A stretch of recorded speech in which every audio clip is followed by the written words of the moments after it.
ಶಾಂತಿ. ದಿನಾಂಕ ಆಗಿದೆ 12/14/2026.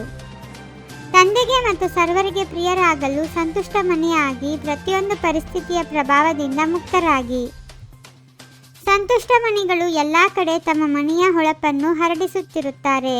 ಎಲ್ಲದಕ್ಕಿಂತ ಅತಿ ದೊಡ್ಡ ಸ್ಥಿತಿ ಸಂತುಷ್ಟತೆಯಾಗಿದೆ. ಸದಾ ಸಂತುಷ್ಟವಾಗಿರುವುದು ಎಲ್ಲರಿಗೆ ಪ್ರಿಯವಾಗುತ್ತದೆ. ಯಾರಿಗೆ ಸರ್ವ ಪ್ರಾಪ್ತಿಗಳಾಗಿದೆಯೋ ಅವರೇ ಸದಾ ಸಂತುಷ್ಟರಾಗಿರಲು ಸಾಧ್ಯ. ಪ್ರಾಪ್ತಿಗಳಿಗೆ ಆಧಾರ ಸಂತುಷ್ಟತೆಯಾಗಿದೆ. ಆದ್ದರಿಂದ ಅಂತಹ ಆತ್ಮಗಳು ಸರ್ವ ಬ್ರಾಹ್ಮಣ ಆತ್ಮರಿಗೆ ಪ್ರಿಯವಾಗಿದ್ದಾರೆ. ಪರಮಾತ್ಮ ತಂದೆಯ ಮೂಲಕ ಸರ್ವಶಕ್ತಿಗಳು, ಸರ್ವಗುಣಗಳು, ಸರ್ವ ಖಜಾನೆಗಳು ಪ್ರಾಪ್ತಿ ಮಾಡಿಕೊಂಡಿರುವ ಆತ್ಮ ಸದಾ ಸಂತುಷ್ಟವಾಗಿರುತ್ತದೆ.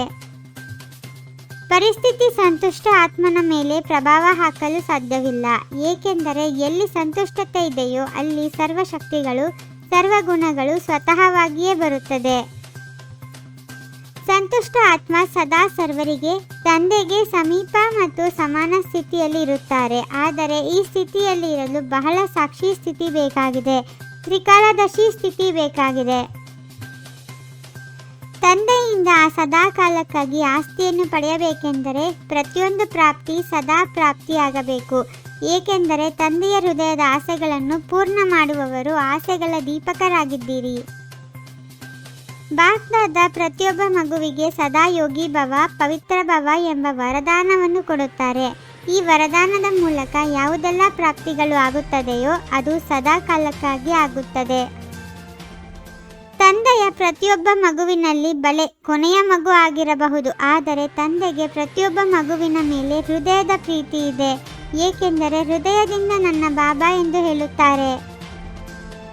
ಯಾರು ಕೇವಲ ವರದಾನವನ್ನು ನೋಡಿ ಖುಷಿಯಾಗುವುದಿಲ್ಲ, ವರ್ಣನೆ ಮಾಡುವುದಿಲ್ಲ, ಆದರೆ ವರದಾನವನ್ನು ಫಲೀಭೂತ ಮಾಡುತ್ತಾರೆ, ಅವರೇ ಮೊದಲಿನ ನಂಬರ್ ಪಡೆದುಕೊಳ್ಳುತ್ತಾರೆ.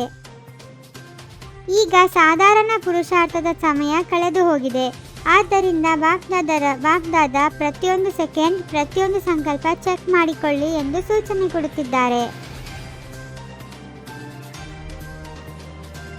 ಏರುಪೇರಿನ ಸಮಯದಲ್ಲಿ ಅಚಲರಾಗಿರುವ ಪುರುಷಾರ್ಥ ತೀವ್ರ ಪುರುಷಾರ್ಥಿಯೇ ಮಾಡಲು ಸಾಧ್ಯವಾಗುತ್ತದೆ. ಪ್ರಶ್ನಾರ್ಥಕ ಚಿಹ್ನೆ ಎಷ್ಟು ಡೊಂಕು ಆಗಿದೆ.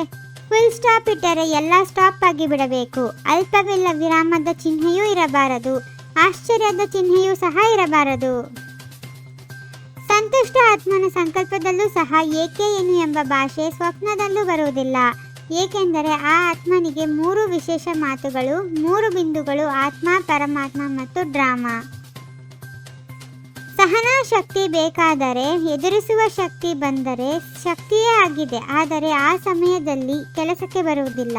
ಅಂದಾಗ ಸರ್ವ ಖಜಾನೆಗಳಿಗೆ 3 ಬಿಂದುಗಳು ಬೀಗದ ಕೈ ಆಗಿದೆ. ತಾವು ತಂದೆ ಮತ್ತು ಡ್ರಾಮಾ ಆಗಿದೆ. ತಂದೆಯ ದೃಷ್ಟಿ ಮಕ್ಕಳ ಮೇಲೆ ಇದೆ ಮತ್ತು ಮಕ್ಕಳ ದೃಷ್ಟಿ ತಂದೆಯ ಮೇಲೆ ಬಿತ್ತು. ಅಂದಾಗ ಬಹಳ ಶುಭಾಶಯಗಳು. ಒಳ್ಳೆಯದು. ಕೇಕ್ ಇಲ್ಲ, ಆದರೆ ಖುಷಿಯ ಕೇಕನ್ನು ಕಟ್ ಮಾಡಿ.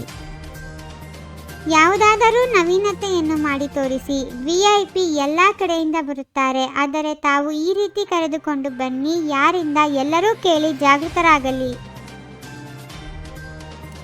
ತಂದೆಯ ಹಸ್ತ ಹಾಗೂ ಸಂಘದ ಸ್ಮೃತಿಯಿಂದ ಕಷ್ಟವನ್ನು ಸಹಜಗೊಳಿಸುವಂತಹ ನಿಶ್ಚಿಂತ ಭವ. ಪ್ರತಿಯೊಂದು ಕರ್ಮದಲ್ಲಿ ಇದನ್ನೇ ತಿಳಿಯಬೇಕು. ಬಾಪ್ದಾದರವರು ನನ್ನ ಜೊತೆಯೂ ಇದ್ದಾರೆ ಹಾಗೂ ನಮ್ಮ ಅಲೌಕಿಕ ಜೀವನದ ಕೈ ಅವರ ಕೈಯಲ್ಲಿದೆ. ಅರ್ಥಾತ್ ಜೀವನವು ಅವರಿಗೆ ಅರ್ಪಣೆಯಾಗಿದೆ. ಹೊರೆಯನ್ನಿಳಿಸುವ ಅಥವಾ ಕಷ್ಟವನ್ನು ಸಹಜಗೊಳಿಸುವ ಸಾಧನವೇ ಆಗಿದೆ ತಂದೆಯ ಹಸ್ತ ಹಾಗೂ ಜೊತೆ ಸಂಘ. ಪುರುಷಾರ್ಥದಲ್ಲಿ ಸತ್ಯತೆ ಇದ್ದರೆ ಬಾಪ್ದಾದರವರ ವಿಶೇಷ ಸಹಯೋಗದ ಅನುಭವ ಮಾಡುವಿರಿ. ಓಂ ಶಾಂತಿ. 21 ಜನ್ಮಗಳಿಗೆ 21 ಪರಮಾತ್ಮನ ಮಹಾವಾಕ್ಯಗಳನ್ನು ಆಲಿಸಿ ಹಾಗೂ ನಿಮ್ಮದಾದ ಈ ಚಾನಲ್ಗೆ ಲೈಕ್ ಮಾಡುವುದನ್ನು ಮರೆಯದಿರಿ.